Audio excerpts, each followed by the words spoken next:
په افغانستان کې ډېر داسې تاریخي ځایونه شته چې موثق او کره تاریخ یې چاته نه دی معلوم او یوازې د اټکل پر بنا یو څه سم او ناسم معلومات شته.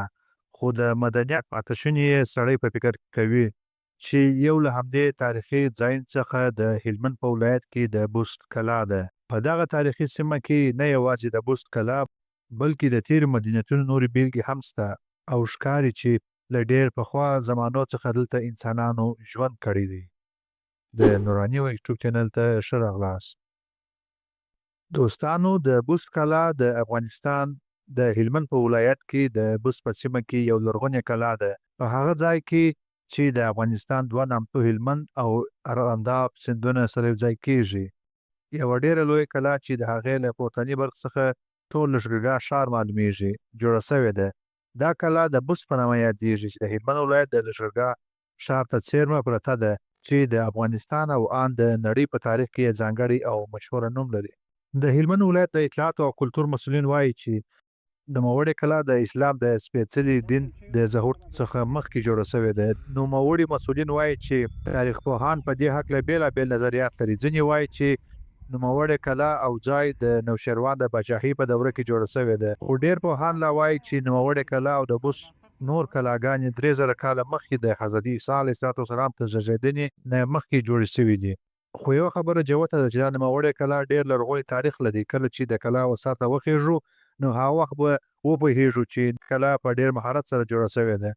د هغه وخت د انسانانو د خښتو د جوړولو او د ودانیو جوړول په څومره حالت سره کړي دي. د کلا پلن دیوالونه چې اوس هم ډېر اثار یې له ورایه لیدل کېږي تر 6 مترو هم پلن دي. د دې ښکارندوی دي چې پر نوموړي دیوالونو باندې اسان، ګاډۍ او سرتېري د کلا د یوه کونج څخه بل کونج ته تګ راتګ کاوه. د کلا مخ ته د نړۍ د عجایبو نه یو ډېر غټ ششک یا کمان دی چې دومره غټ ششک او کمان د نړۍ په هېڅ تاریخي اثارو کې نه لیدل کېږي. اوس هم دا ششک جګ روغ رمټ ولاړ دی. د دې ششک جګوالی 15 متره او بروالی یې تقریبا 14 متره ښودل سوی دی. په دې ششک کې په خورا مهارت سره نقاشانې سوي دي. پکښې شین رنګ هم کار سوی دی چې تر اوسه پورې هغه رنګ په هماغه ډول پاته دی. د لرغوني افغانستان د تاریخونو د پاڼو په لوستلو سره دا څرګندېږي چې بست د افغانستان د هغه وخت یو ډېر مشهوره او ستراتیژیک ځای و. د یوې خوا بست د دوو سیندونو په منځ کې موقعیت درلود، بل دا چې د ورېښمو مشهوره لار یعنې دا چې ایران، هندوستان، چین او ځینې عربي هېوادونه له همدې ځایه خپل سوداګریز چارې پر مخ بیولې. هغه وخت په بست کې ډېر لوی سمسور باغونه، ډېر لوی تجارتخانې، کاروانسرایونه او بازارونه جوړ سوي وو. د افغانستان د نورو سیمو نه خلک د کار او ژوند لپاره دې سیمې ته راتلل. خو د جګړو له امله چې د پاچایانو په منځ کې یو عادي کار او عادت و، د بست کلا او د هغه دبدبه د یرغلګرو لخوا د خاورو سره خاورې سول. خو وروسته یو ځل بیا افغان زړور بادشاه سلطان محمود غزنوي بست ته پاملرنه وکړه.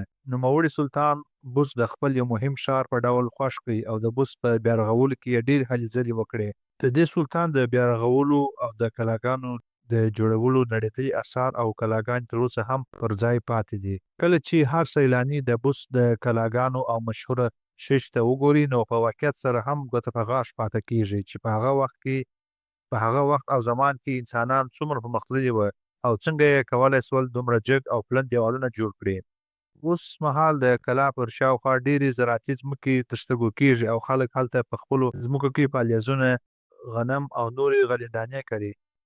دې کلا د تاریخ په اوږدو کې څو ځلې سخت تحولات لیدلي دي. لومړی ځل د سکندر مقدوني، بیا چنګیز او وروسته تیمور او علاالدین جانسوز له لاسه ډېرې بدې ورځې لیدلي دي. دا کلا تقریبا پر 1 جریبه ځمکه باندې جوړه سوې ده چې 40 برجونه لري. په هغه وخت کې به د کلا د ساتلو لپاره کارول کېدل او 2 عمومي دروازې یې درلودې چې اوس مهال یې لیدل ناشوني دي ځکه د وخت په تېرېدو سره ویجاړې سوي دي. 1400 کاله پخوا چې کله عرب د سیستان او هلمند له لویدیځې خوا څخه افغانستان ته راغلل او پر بست یې حمله وکړه. دا ځای د اپلیانو په واک کې و او د عربو لاس ته ولوېدی چې وروسته بست د خپل ستراتیژیک موقعیت له مخې د عربو مسلمانانو د عسکرو قوای مرکز او نظامي چوڼۍ سوه چې له دې ځایه به یې پر کابل شاهانو باندې حملې کولې. د 8مې هجري پیړۍ په وروستیو کې د ګوډ تیمور په لښکرکښیو کې د بست څخه تر زرنج پورې ټوله سیمه ورانه او د خاورو سره سمه سوه. د همدې ظالم د لښکریانو په لاس هلمند تر سلو زیات لوی واړه بندونه ونړېدل. په دوی کې هم یو د رستم مشهوره بند و چې د ټول هلمند او سیستان لویدیځ ځمکې به یې خړوبولې. روایت دی چې د دې کلا له دروازې څخه تر درباره پورې اوږد تار غځېدلی او د دې تار په سر کې یو زنګوله وه. هر چا چې به دا تار کش کړي په دربار کې به هغه زنګوله وشرنګېده. باچا به امر وکړي چې عریض راولي او عرض یې واوري او مرسته ورسره وکړي. له دربار څخه به هیڅوک ناامیده نه تلل. خو په هر صورت د دې کلا عظمت ته که په پخواني سترګه وکتل سي ښایي دلته ډېر قوي پاچاهي تېره سوې وي. خو دا چې د دې کلا لومړی باچا څوک و کره معلومات په لاس کې نشته. وروستۍ او زمیني ودانۍ یې د جوړښت له مخې د دې ښکارندوی ده چې له نن څخه زر کاله د مخه د غزنویانو واکمني هم په دې کلا کې مداخله لرلې ده. ځکه د غزنوي واکمنۍ په وخت کې جوړې شوې ودانۍ هم دلته ښکاري. خو اصلا دا کلا د یو برج بڼه لري چې شاوخوا ودانۍ پکښې جوړې شوي دي. عجیبه دا ده چې د ټولو ودانۍ کلکینان د کلا د منځ په لور راخلاصې دي او په دایروي شکل له یو بل سره مخامخ دي. روایت دی چې د دې کلا په لوړو پوړونو کې د عسکرو او واکمنو استوګنځایونه وه او په لاندنۍ برخه کې د بندیانو او مجرمین لپاره محبس جوړ شوی و. د کلا جوړښت په داسې ډول و چې د ژوند د اړتیا توکي به ټول دننه کې پوره وه. دا حقیقت کاملا یقیني دی چې پخوانیو بالاحصارونو، برجونو او نورو نظامي قرارګاهو به په عیني بڼه جوړښت درلود چې د ژوند ټولې اړتیاوې به د کلا په دننه کې پوره کېدلې. له عربو وروسته دا کلا د سلطان محمود غزنوي د ژمې پلازمینه سوه. تر غزنوي واکمنۍ وروسته د مغولو تر واکمنۍ پورې دا کلا د پخوا په شان د محلي افغان واکمنو د ژوند لپاره استعمالېدله او مغولو دا توان نه درلود چې د بست په کلا هجوم راوړي. ځکه د دې تاریخي کلا او شاوخوا اوسېدونکي غیرتمند او د قوي عزم او ارادې درلودونکي کسان وه. دا روایت هم موجود دی چې په دې کلا کې اسلم خان بابا په نامه یو محلي واکمن چې په قوم بړیڅ او د هلمند او کندهار ټوله سیمه یې په واک کې وه حکومت کړی دی. دغه واکمن د فتح خان په نامه یې غښتلی او نازولی زوی درلود چې شپېته کسه ځوان او همزولی ملګري هم درلودل. هغوی هم ټول بړیڅ وه. له بده مرغه چې یوه ورځ د پلار او زوی ترمنځ یو معمولي خبره لانجه راغله او فتح خان له خپل پلار نه مرور او خپلو همزولو سره یې هند ته د تلو نیت وکړي. مور یې چې خبره سوه نو د بست د کلا دویمه دروازه یې ورته ونیول. خو زوی چې خبر سو چې په هغه دروازه کې مور ناسته ده نو د هغه دروازې څخه نه پر بله دروازه د کلا څخه ووتی او مور یې په هغه دروازه کې حیرانه او غمجنه پاتې سوه. په دې ترتیب شپېته تنه بړیڅې له بست او کندهار څخه ووتل او د هند په لور ورشوه سول. هلته یې د شمس الدین په نامه له یو پولي سیمه ییز واکمن سره جګړه وکړه. په دې اوږده جګړه کې د فتح خان ډېر ملګري ووژل سول. په پای کې دوی کندهار ته راونه ګرځېدل ځکه ټول ووژل سول او هلته د شپېتو بړیڅو په نامه یو هدیره پرې جوړه سوه. د ځینو روایتونو له مخې د بست کلا د نوشیروان عادل باچا یو وزیر بختک یا بستک په نامه د ده په امر جوړه کړې ده. نوشیروان دی د یوه قوي کلا په جوړولو وګماري. دا کلا د هلمند او ارغنداب د سیند په منځ کې جوړه کړه او کله چې کلا بشپړه کړه نو دی یوه باچا ته یې اغوستو او کلا یې په خپل واک کې واخیسته. کله چې نوشیروان خبر سو سره د خپل لښکره راغی او کلا یې محاصره کړه. تر یوه کال وروسته یې لا هم کلا ونه نیوله او ناامیده سو. خپلو لښکرو ته یې د ځای پرېښودو امر وکړي او خپل وزیر ته یې خط ورولېږي چې ډېر ناځوانه یې، ما دومره کمزوری سړی نه بللې، د نمک حق دې هېر کړی دی. د دې خط په ویلو سره وزیر راووتی او خپله توره یې د باچا په مخ ته کښېښوده او ورته یې وویل چې ما غوښتل چې دا ثابته کړم چې دا کلا د نیولو نه ده او تا د داسې کلا په جوړولو سره امر کړی وم. اوس هم ستا هغه وفادار یم لکه د مخه چې وم. ویل کېږي چې په دې کلا کې یو چینه وه چې له اوبو سره به ریګ او د سرو زرو ټوټې ورڅخه راوتلې چې په یوه ورځ کې به تقریبا 1000 دیناره طلا ورڅخه راوتل. افراسیاب چې د سیستان جادوګر و دا چینه یې په جادو سره وتړله او ده وویل چې دا چینه به پس له 3000 کلونو وروسته بیا خلاصېږي. د بست له لرغونو اثارو څخه یو هم د بست کلا بالاحصار دی چې اوس یې یوازې کنډوالې پاتې شونې دل کېږي. ویل کېږي د دې ځای څخه د هغه وخت د بندیخانې یا محبس کار اخیستل کېدی او بندیان به پکښې ساتل کېدل. د څېړنو پر وخت په دې کنډواله کې یو شمېر قبرونه هم وموندل سول چې د انسانانو خورا غټ هډوکي پکښې کې وه. په هغه وخت کې دا یو خورا لوی او د مهمو ځایو څخه و.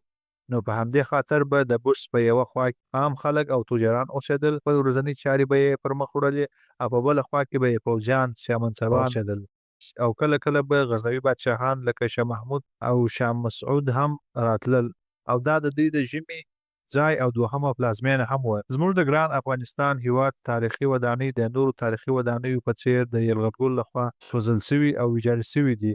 په 1545 کال کې د علاودین جاسوس د قهر او غضب او د غچ اخیستنې په لمبو کې بست او لښکرګاه د څو اونیو په لړ کې ویجاړه کړه. او بیا وروسته ګوډ تیمور د 8مې هجري پیړۍ په نیمایي کې نه یوازې د سیستان بندونه ویجاړ کړه بلکې د بست ژوند ته یې هم خاتمه ورکړه.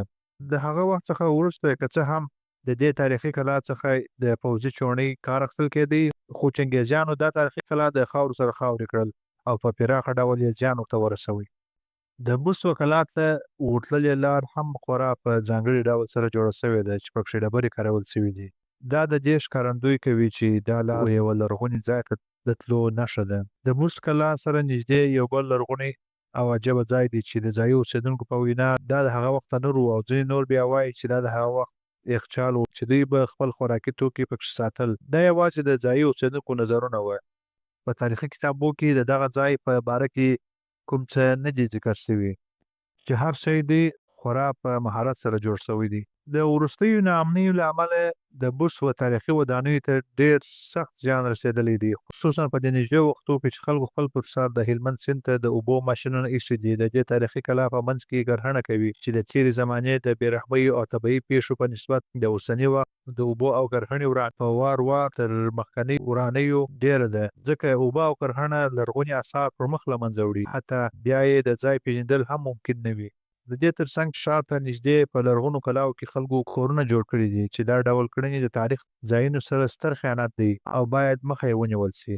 په اوس وخت کې د افغانستان اسلامي امارت یو ځل بیا د دې تاریخي کلا د بیا رغونې چارې پیل کړي دي چې په نږدې وختونو کې به یې پای ته ورسوي.